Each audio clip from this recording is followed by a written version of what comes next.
Bonjour, je vais aujourd'hui vous présenter les résultats du projet OptiViande sur l'optimisation de la qualité technologique de la viande de poulet grâce au développement de tests moléculaires utilisables en sélection et en élevage.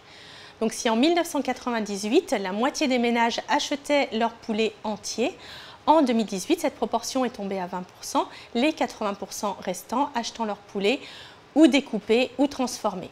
Donc, du coup, il a été nécessaire de bien maîtriser la qualité technologique de cette viande, dont le déterminant majeur est le pH ultime. Et ce pH dépend en grande partie des réserves en glycogène du muscle et est un caractère fortement variable au déterminisme multifactoriel.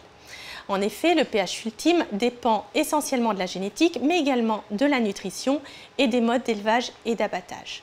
Donc, pour évaluer ces marqueurs, identifier ces marqueurs, nous sommes partis d'un dispositif expérimental idéal, à savoir les lignées divergentes sélectionnées sur le pH ultime du filet. En 6 générations, nous avions 0,5 unités pH de différence entre les deux filets de nos populations extrêmes et en fait, ceci résultait en une différence de 20% en glycogène musculaire. On voit visuellement une différence également puisque nos pH ultimes plus ont des filets qui sont plus foncés que les autres et nos pH ultimes moins ont en fait plus d'exudats.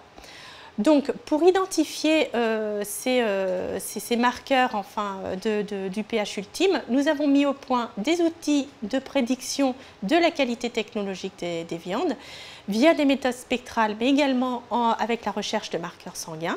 Et nous avons également rechercher des marqueurs génétiques du pH ultime via le séquençage génomique, donc avec l'étude de l'ADN, ou le transcriptome avec l'étude de l'ARN. Les principaux résultats sont pour les méthodes spectrales une bonne prédiction par la spire de notre qualité technologique, donc une bonne prédiction du pH ultime, vous avez la représentation au-dessus, mais également des pertes en eau au stockage et de la dureté après cuisson.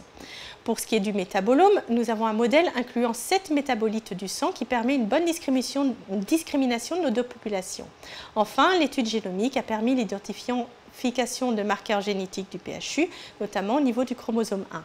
Tout ceci sont autant d'outils d'évaluation des innovations liées aux pratiques d'élevage des animaux et aussi des outils qui seront utilisables en sélection sur animaux vivants. Donc les perspectives de nos projets sont les suivantes, à savoir pour la prédiction de la qualité de la viande, de mettre au point des méthodes de détection en ligne des défauts de la qualité qui sera utilisée par les professionnels et notamment les abatteurs. Donc la visionique et l'imagerie hyperspectrale sont actuellement à l'étude. Pour ce qui est des marqueurs métabolomiques, l'objectif sera de développer des tests diagnostiques sanguins. Et enfin, pour les marqueurs génomiques, ce sera de valider les marqueurs que nous avons trouvés dans des populations d'intérêt et commerciales pour pouvoir l'utiliser en sélection génomique. Voilà, je vous remercie de votre attention.